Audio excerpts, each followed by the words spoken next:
Hello guys. तो अब हम अपने आई डिसऑर्डर के सबसे मेन टॉपिक के बारे में पढ़ेंगे, जो है रिफ्लेक्टिव एरर। हमने बहुत सारे जो भी अभी तक केसेस देखे हैं, कैटरेक्ट का हमने जैसे पढ़ा, रेटाइनल डिटैचमेंट पढ़ा, ग्लूकोमा पढ़ा, तो उसमें हमने देखा कि रिफ्लेक्टिव एरर बहुत सारी चीज़ों का कॉजेस था, खासकर मायोपिया। तो अब रिफ्लेक्टिव एरर होता क्या है, कितने तरीके का होता है, क्या क्या कारण होता है, कैसे कैसे इनसे बचा जा सकता है, क्या क्या सर्जरी इसके लिए अवेलेबल है, हम उन सब के बारे में इसके अंदर पढ़ेंगे। ठीक है, टॉपिक का नाम क्या है, रिफ्लेक्टिव एरर। फटाफट स्टार्ट करते हैं so that video will be short. अब सबसे पहले इसमें आगे बढ़ते हुए सबसे पहले आएगी definition. A reflective error also called as ametropia. यहाँ पर मैंने एम्ट्रोपिया स्पेशली इसलिए मेंशन करा है बिकॉज एम्ट्रोपिया एक ऐसा वर्ड है जो कि बेसिकली ना जब भी हमारे एमसीक्यू टाइप क्वेश्चंस आते हैं उसमें पूछ लिया जाता है। Reflective error also called ametropia is a condition in which eye does not properly focus light on to the retina. देखो, रिफ्लेक्टिव एरर के बारे में समझने से पहले आपको समझना होगा कि ये हो क्या रहा है। इसमें बेसिकली क्या होता है, रिफ्रेक्टिव एरर का मतलब क्या है, रिफ्रैक्शन में जब रिफ्रैक्शन हो रही है उसमें कोई ना कोई एरर आ रहा है। एरर का मतलब क्या है, कॉर्निया लेंस इरिस के थ्रू, ये सारे हमारे आईज के पार्ट होते हैं, कॉर्निया लेंस इरिस वगैरह, कोई आउटर आई का पार्ट है, कोई मिडिल का पार्ट है, और रेटिना जो हमारी इनर आई का पार्ट होता है। तो इन सब में होता क्या है, कॉर्निया उन सब के थ्रू लाइट ट्रेवल होकर रेटिना पे पहुंचती है। तो रेटिना पे क्या बनती है, लाइट हुई, और वो लाइट जो होता है वो लाइट ट्रेवल सिग्नल किसको भेजती है, ऑप्टिक नर्व को। ऑप्टिक नर्व ब्रेन को भेजता है एंड देन ब्रेन इंटरप्रेट करता है कि क्या इमेज है और क्या है डिजिट है, सब कुछ जो भी होता है, फिर देन ब्रेन इंटरप्रेट करते हैं उन सब चीजों को। तो रेटिना पे क्या पड़ती है, पूरी रेटिना पे लाइट पड़ती है। रिफ्रेक्टिव एरर में बेसिकली क्या होता है कि कॉर्निया लेंस या इरिस, हम किसी में, क्योंकि इरिस का बेसिकली काम क्या होता है, कंट्रोल करना कितनी लाइट जानी चाहिए कितनी नहीं, प्यूपिल का काम कॉन्ट्रैक्ट कॉन्स्ट्रिक्ट और डायलेट करने का। तो वो बेसिकली क्या करता है कि जब रेटिना पे इमेज ना बनकर, रेटिना के आगे, रेटिना के पीछे, रेटिना के साइड में, रेटिना एक नहीं, दो नहीं, तीन तीन इमेजेस या चार चार इमेजेस बन रही हो, उन सबको हम रिफ्लेक्टिव एरर कहते हैं। यहाँ पर सब में वही चीज लिखी है, this occur because the optical power of the eye, जो कि हमारी 6/6 होती है, 6/6 फोकल लेंथ, वो हमारी नॉर्मल एक्सियल लेंथ और शेप ऑफ कॉर्निया से मैच नहीं कर रही होती। या तो वो रेटिना के फ्रंट में बनती है, रेटिना के आगे इमेज बन रही होती है, रेटिना के पीछे इमेज बन रही होती है, रेटिना पे नहीं बन रही होती। तो इसकी नॉर्मल डेफिनेशन थी। पैथोफिजियोलॉजी की अगर हम डायरेक्टली बात करें तो पैथोफिजियोलॉजी में हमारा क्या होता है, light rays enter the I through the cornea. अभी तक हमें पैथोफिजियोलॉजी समझने के लिए नॉर्मल पता होनी चाहिए कि नॉर्मल इसकी फिजियोलॉजी क्या होती है, किस तरीके से काम कर रहा होता है। तो काम कैसे करता है, लाइट आई कॉर्निया लेंस के थ्रू, इरिस के थ्रू जितनी लाइट आनी चाहिए वो प्यूपिल कॉन्स्ट्रिक्ट डायलेट करेगा, वो लाइट ट्रैवल होते हुए रेटिना पे जाती है। मैंने बताया रेटिना क्या करता है, उस सिग्नल को send signal to the optic nerve, optic nerve उसको ब्रेन तक भेजता है एंड देन ब्रेन इंटरप्रेट करता है। यहाँ पर दिक्कत क्या आ रही है, लाइट रेज एंटर करी कॉर्निया लेंस के थ्रू। अब कॉर्निया लेंस की क्या है, अब नॉर्मल शेप है, अब नॉर्मल शेप की वजह से क्या है, वो प्रॉपर तरीके से बेंड नहीं हो पा रही। अगर मैंने कोई दो चीजें आमने सामने रखी है तो उनका लुक ज्यादा अच्छा आएगा, अगर मैं एक को बेंड कर दूंगी तो वो लुक अच्छा नहीं देगी। सेम इधर एबनॉर्मल शेप ऑफ कॉर्निया और लेंस होने की वजह से प्रॉपर बेंड नहीं हो पाती, जिसकी वजह से लाइट मेरी प्रॉपर रेटिना पे फोकस नहीं करती है। इसी कारण से जो मेरी इमेज है वो रेटिना पे ना बनकर फ्रंट में बनती है, बिहाइंड में बनती है, या फिर दो दो इमेजेस बनती है, डिप्लोपिया हो जाता है, या दो इमेज बन रही है, मल्टीपल इमेजेस बन रही है। इन सब की वजह से रेटिना एक ब्लड इमेज को मिलती है। रेटिना को क्या इमेज मिलती है, ब्लड इमेज, क्योंकि उसके ऊपर वो चीज नहीं आ रही है। जैसे कहते हैं ना, जब तक खुद पर नहीं आएगी तो कैसे समझोगे आगे पीछे होगा, तो सेम यहाँ पर रेटिना के ऊपर कुछ नहीं हो रहा है तो उसको एक ब्लड इमेज मिलती है, और वही ब्लड इमेज वो किसको भेजती है, ऑप्टिक नर्व को। Optic nerve sends that unclear messages to the brain. तो यहाँ पर यही सब पॉइंट्स लिखे हैं।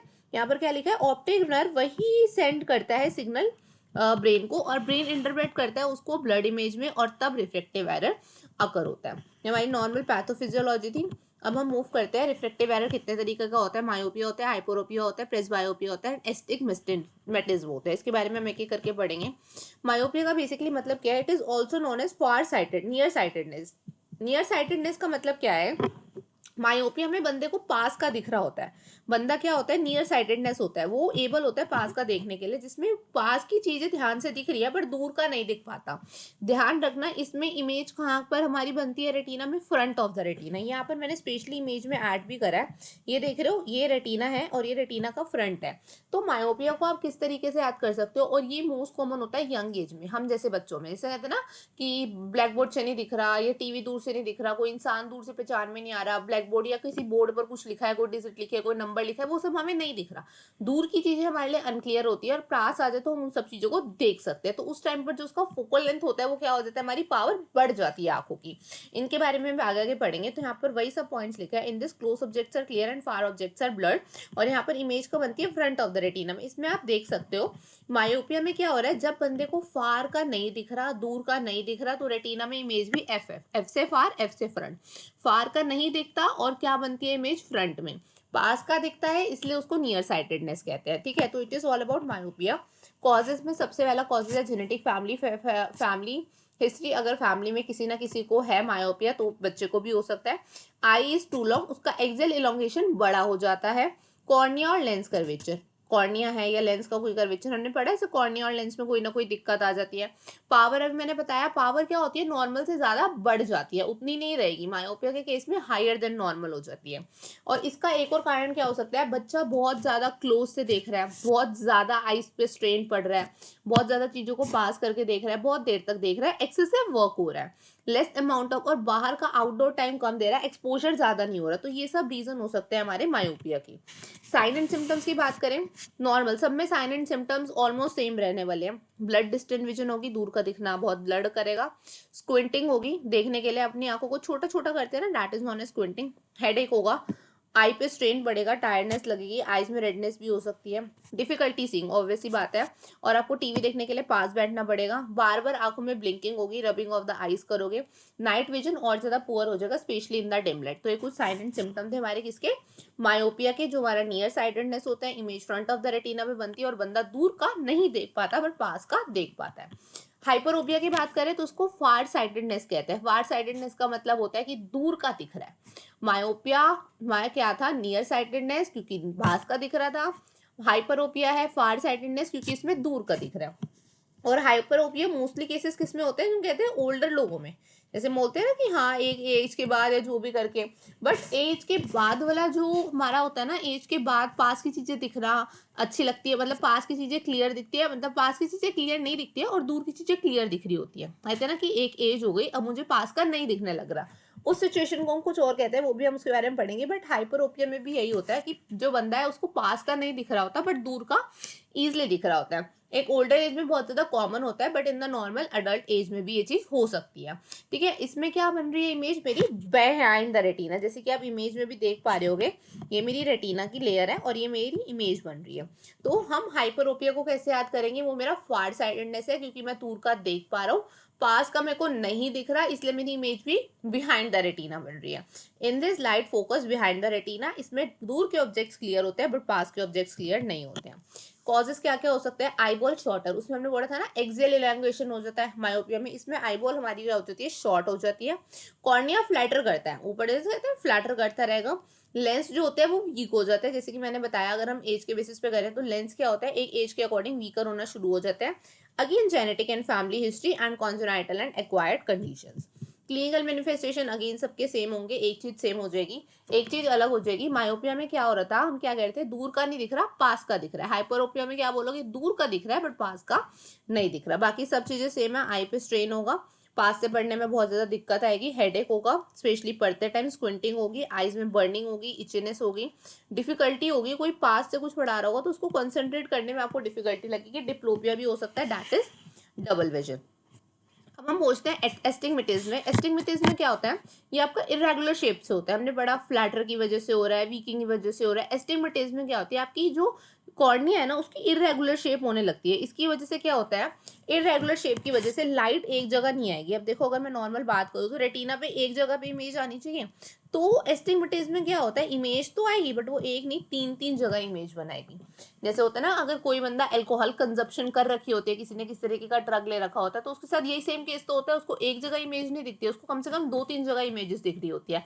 एस्टिग्मेटिज्म में एक ऐसी कंडीशन होती है जिसमें एक जगह नहीं पड़ रही होती रेस, उसमें कम से कम मल्टीपल जगह बन रही होती है। तो यहाँ पर यही लिखा है, in this light is not focusing on a single point of the retina, it is accompanied by both myopia and hyperopia, दोनों से अकम्पनाइड होकर बनता है।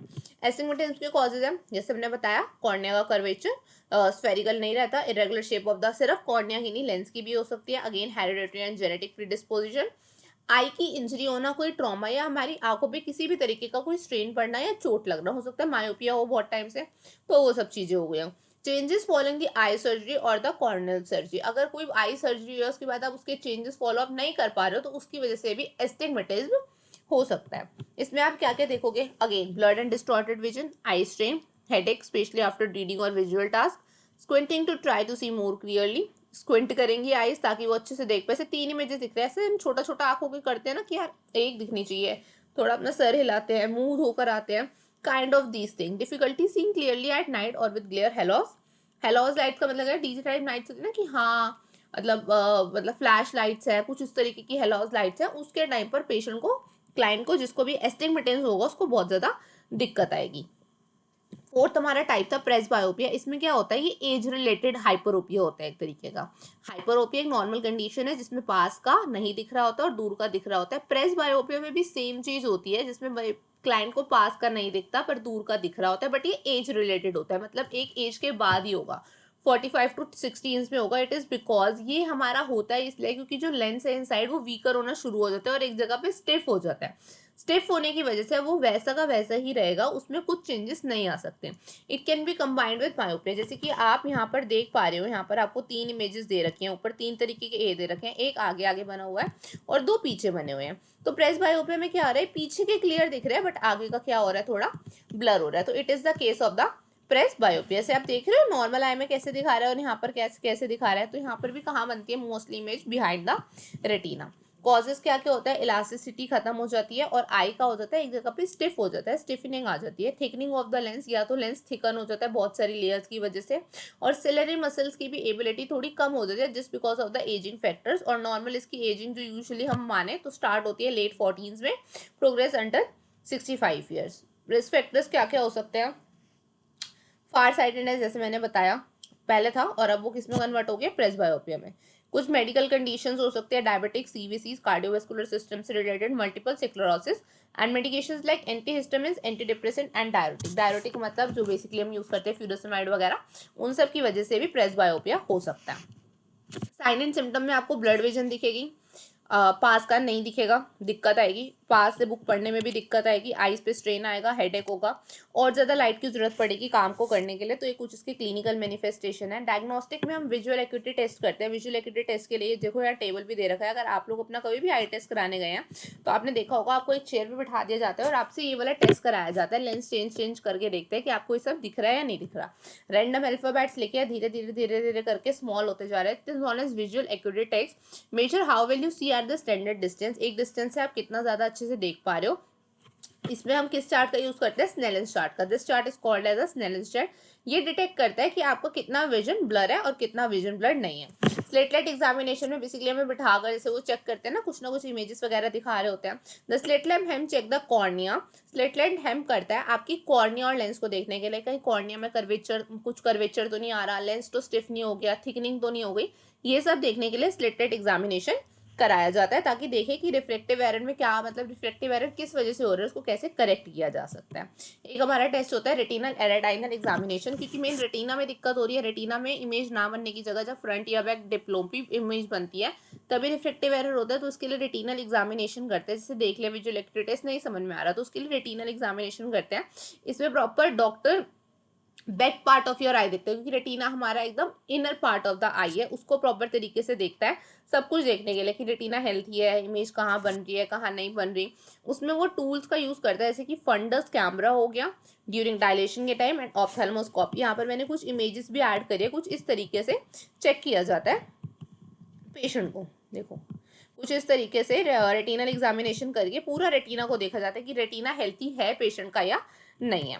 मेडिकल मैनेजमेंट की बात करें तो ऑब्वियस ही बात है, सबसे पहले मेडिकल मैनेजमेंट आप लोगों का यही है। आपको अगर लग रहा है हेडेक है या कुछ भी है तो सबसे पहले इसमें मैं साथ के साथ आपको नर्सिंग मैनेजमेंट भी बताती जा रही हूँ, तो ध्यान से सुनना कि सबसे पहली चीज क्या, आप क्लाइंट को ये बता सकते हो कि अगर आपको हेडेक हो रहा है, दूर का देखने में दिक्कत आ रही है, तो आप उसको डिले मत करो 6-6 7-7 महीने तक।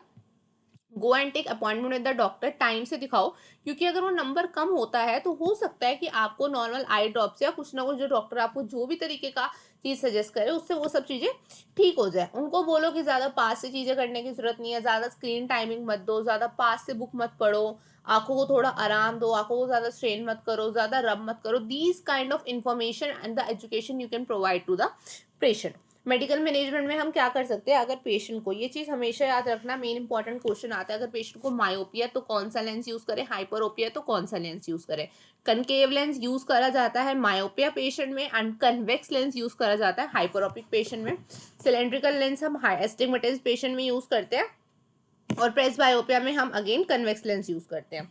यहाँ पर एक ऑर्थो के दे रखा है, ये एक स्पेशल रिजिड लेंस होता है। ये किस तरीके का होता है, मतलब आप लोगों ने शायद इसके बारे में सुना हो या नहीं, मतलब एक तरीके से टेम्परेरी लेंस होता है। इसको आप रात को पहन के सो, और जब आप तक आप सुबह जैसे उठोगे ना जिस भी तरीके से, तो वो आपको उस टाइम तक वो सब चीजें देखने में हेल्प करेगा, रीगेन करता है आपकी एक विजुअल चीज को। यहाँ पर यही लिखा है, worn overnight that temporary reshape the cornea so you see clearly during the day without the glasses. ये मैंने कुछ लेंसेज की यहाँ फोटो डाली है, तो ये याद रखना कौन सा लेंस किस में यूज करा है। मायोपिया में कनकेव है एंड हाइपरोपिया में कन्वेक्स है। ठीक है, सर्जिकल मैनेजमेंट की बात करें, लेजिक सर्जरी जो आपने बहुत ज्यादा कॉमन सुनी होगी, इसमें एक आता है पीआर के, दैट इज फोटो रिफ्लेक्टिव केराटोटॉमी। इसमें बेसिकली क्या होता है, एक फ्लैप बना दिया जाता है कॉर्निया में, जिसकी वजह से क्या होता है, उस कॉर्निया की उस लेयर को क्या कर देते हैं, रिमूव। अब देखो जैसे मैं नॉर्मल बोलूँ, ये मेरी नॉर्मल सी कॉर्निया, इसमें से लाइट जानी चाहिए, इसमें से थोड़ा सा ये हो गया, तो ये फ्लैप बनाने की वजह से ना they are trying to remove that part of the cornea, ताकि वो लाइट इजिली वहां से ट्रैवल होकर जा पाए और रेटिना पे इमेज बन पाए। ठीक है, एक होती है स्माइल, नाम है इसका, इसका मतलब है स्मॉल इंसिजन लेंटिकुलर एक्सट्रैक्शन। इसमें एक स्मॉल पीस लिया जाता है कॉर्निकल टिश्यू का और वो रिमूव कर दिया जाता है। जैसे कि मैंने माना कि कॉर्निकल टिश्यू में कोई ना कोई दिक्कत आ रही है, छोटा सा इंसिजन, इसलिए इसलिए एक वर्ड भी यूज हुआ है इंसिजन एंड लेंटिकुलर, तो कॉर्निया का छोटा सा पार्ट लिया जाता है और उसको वहां से रिमूव कर दिया जाता है। फैकिक आईओएल में बेसिकली क्या होता है, इम्प्लांटेबल लेंसेज होते हैं।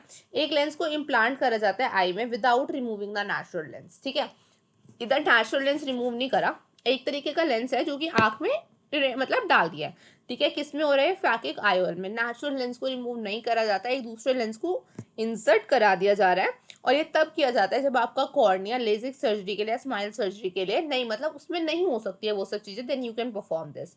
एक होता है reflective lens exchange. Reflective lens exchange में आपका नेचुरल लेंस एक्चुअली बाहर निकालकर दूसरा लेंस डाल दिया जाता है। The natural clear lens is replace with an artificial intraocular lens especially for higher error और प्रेसबायोपिया। जब खासकर हायर एरर होता है ना कि आंखों का नंबर कुछ ज्यादा बढ़ गया है, उस केसेस में आपका ये यूज होता है। तो याद रखना, रिफ्लेक्टिव लेंस में आपका नेचुरल लेंस हटाया जा रहा है और दूसरा लेंस लगाया जा रहा है। फैकिक आईओएल में आपका नेचुरल लेंस नहीं हटाते हैं। स्मॉल इंसिजन आपका कॉर्नियल टिश्यू को हटाकर कर दिया जाता है। एंड लेजिक सर्जरी में आपकी पीआर की होती है, दैट इज फोटो रिफ्लेक्टिव केराटोटॉमी। ये आपकी मैंने कुछ सर्जरीज की वो दे रखी है, देखो स्माइल में देखो कैसे वो कर रहा है, ये देखो लेजिक में एक फ्लैप इज मेड कर दिया जाता है सरफेस में और सेकंड लेयर उसको कर रही होती है, एक स्मॉल लॉस ओपनिंग कर दी जाती है made on the surface of the retina. देखो इस तरीके से ये लेजिक सर्जरी के स्टेप लिख रखे हैं। Numbing drops are applied, incision is made, इस तरीके से इंसिजन मेड किया जाता है, रीशेप कर रहा होता है वो कॉर्निया को, एंड द इंसिजन हील्स, और धीरे धीरे करके कुछ टाइम बाद इंसिजन हील हो जाता है। नर्सिंग मैनेजमेंट में वही सब सिस्टम है, चीज़ें हैं। सिम्टम आइडेंटिफाई करो क्या क्या है, कंडक्ट करो उनका टेस्ट, डॉक्टर से पूछो क्या है क्या नहीं, एक्सप्लेन करो उनको किस किस तरीके के होते हैं, क्यों हो जाते हैं, पता होना चाहिए ना उनको किस तरीके की दिक्कत है, क्यों हुई है। ट्रीटमेंट बताओ उनको, उनको बोलो अपने आई ग्लासेस यूज करा करो, ऐसा नहीं कि चश्मा लगा के नहीं रखोगे। पेशेंट को असिस्ट करो टाइम टू टाइम। ठीक है, उनको बताओ कि आप ये आई ड्रॉप्स यूज कर सकते हो जो डॉक्टर ने बताई है, उनका मतलब आई स्ट्रेन हेडेक हो रहा है नहीं हो रहा, वो डेली फॉलो अप ले रहे हैं नहीं ले रहे हैं डॉक्टर से। जैसे एक बार ये हो गया कि चश्मा लग गया इतने नंबर का, 2 साल तक डॉक्टर के पास नहीं गए चेक कराने, तो वो सब चीजें नहीं होनी चाहिए, टाइम से डॉक्टर के पास विजिट होना जरूरी है। इसके कुछ इंपॉर्टेंट क्वेश्चन है जो इसमें मोस्टली पूछे जा सकते हैं, मैंने यहाँ ऐड कर दिया। रिफ्लेक्टिव एरर क्या है, मायोपिया हाइपरोपिया में डिफरेंस क्या है, दोनों में किस किस तरीके के लेंस यूज करे जाते हैं, type of lenses use in the errors and management, medical and surgical दोनों तरीके के मैनेजमेंट आ सकते हैं। So guys this all about the reflective error. I hope so कि आप सब इससे क्लियर हो गए हो। अगर आपको स्टिल इसके अलावा कोई और कैसा भी कोई भी डाउट है, you can comment in the comment box, और नेक्स्ट वीडियो हम जल्दी से जल्दी लेकर आएंगे as soon as possible. And again if you want any specific video on the specific thing then you can mention. Thank you so much.